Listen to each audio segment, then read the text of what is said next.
ஆசான் அகத்தீஸ்வரர் அருளால் இன்னைக்கு நமக்கு ஏதாவது சொத்து இருக்குது, வீடு இருக்குது, அதெல்லாம் விற்று போகாமல் ரொம்ப நாள் அப்படியே இழுபறியில் இருக்குது, நமக்கு அதனால் நிறைய கஷ்டம் வந்துருக்கு மனசளவில் அப்படின்னு சொன்னால், அதை போக்குவதற்காக ஸ்ரீமன் நாராயணனுடைய 6வது அவதாரமாக இருக்கக்கூடிய பரசுராமர் அவரை நாம் சரணாகதி அடைந்து ஒரு வழிபாட்டை செய்தோம் அப்படின்னு சொன்னால் கண்டிப்பாக நமக்கு கைமேல் பலன் கிடைக்கும். காக்கும் கடவுள் ஸ்ரீமன் நாராயணனுடைய 6வது அவதாரமாக இந்த பரசுராம அவதாரத்தில் அவர் என்ன செய்தார் அப்படின்னு பார்த்தோம்னால், கார்த்தவீர்யார்ஜுனனை சம்ஹாரம் செய்தார். 1000 கைகள் கொண்ட கார்த்தவீர்யார்ஜுன மகாராஜா, அந்த கார்த்தவீர்யார்ஜுனனை சம்ஹாரம் செய்தவர் தான் பரசுராமர். பெருமாளுடைய மிகவும் ஆவேசமான அவதாரம் அப்படின்னே சொல்லலாம். இவர் அவருடைய அந்த கையில் வச்சிருக்கக்கூடிய அந்த கோடாலி இருக்கு இல்லையா, அந்த கோடாலி அப்படியே அந்த கடலுக்கு நடுவில் அப்படியே காமிக்கும் பொழுது அந்த நிலம் அப்படியே வந்தது. அதன் காரணமாக இந்த நிலம் தொல்லை இருக்குது, இந்த நில ஆக்கிரமிப்பு, இந்த மாதிரி ஏதாவது பிரச்சனை ஏதாவது இருக்குது, நம்ம சொத்து நமக்கு விற்று போகாமல் இருக்குது, யாராவது நமக்கு இடைஞ்சல் செய்து கொண்டு இருக்கிறார்கள், இல்லை நமக்கு அந்த சொத்தை விற்க மாட்டேங்கிறது, இது போன்ற இழுபறிகள் இருக்குது அப்படின்னு சொன்னால் இதிலிருந்துலாம் நாம் வெளியில் வர முடியும் அப்படின்னு சொன்னால் அதற்கு ஒரே ஒருத்தர்னார் பரசுராமர் அப்படிங்கிற இந்த அளப்பரிய சக்தி வாய்ந்த இந்த பிரத்யட்ச தெய்வம் தான். பரசுராமரை நாம் பார்த்தோம்னா அவரோட அம்மா மேலே அவர் எவ்வளோ பாசம் வைத்திருந்தார் அப்படிங்கிறது கூட அவரோட சரித்திரத்தில் நம்மளால் தியானிக்க முடிகிறது.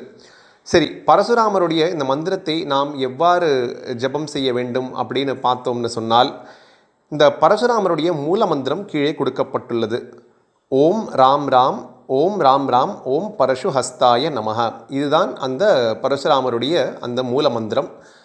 அந்த பரசுராமருடைய மூல மந்திரத்தை நாம் ஒரு விஷ்ணு ஆலயத்தில் சென்று 108 உரு நாம் ஜபித்து அதை நாம் சித்தி செய்து கொள்ள வேண்டும்.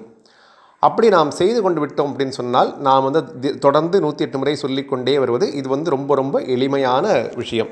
சரி, இப்போ குறிப்பாக ஒரு சொத்து விற்க முடியாமல் நாம் கஷ்டப்பட்டு கொண்டிருக்கோம் அப்படின்னு சொன்னால் என்ன விதமான வழிபாட்டை செய்ய வேண்டும் அப்படிங்கிறதையும் இப்பொழுது பார்த்துருவோம். ஒரு செம்பு பாத்திரத்தில் நீர் நிரப்பி அதில் இந்த துளசி எல்லாம் அதில் துளசி இலைகளை போட்டு, அப்புறம் வெண்ணிறமான பூக்கள், அதாவது மல்லிப்பூ அந்த போன்ற பூக்கள் எல்லாத்தையும் எடுத்து அதுக்குள்ள அந்த நீரில் போட்டு செவ்வாய்க்கிழமை அன்று கிழக்குவாய் அமர்ந்து கொண்டு இந்த மந்திரத்தை 1008 உரு ஜபிக்க வேண்டும். ஜபம் செய்யும் போது இந்த ஜபத்துடைய சக்தி ஆற்றல் அப்படியே அந்த செம்பு பாத்திரத்துக்குள்ளே அப்படியே இறங்குறது அப்படிங்கிறத நம்ம மனசில் நினச்சி கொண்டே இருக்க வேண்டும்.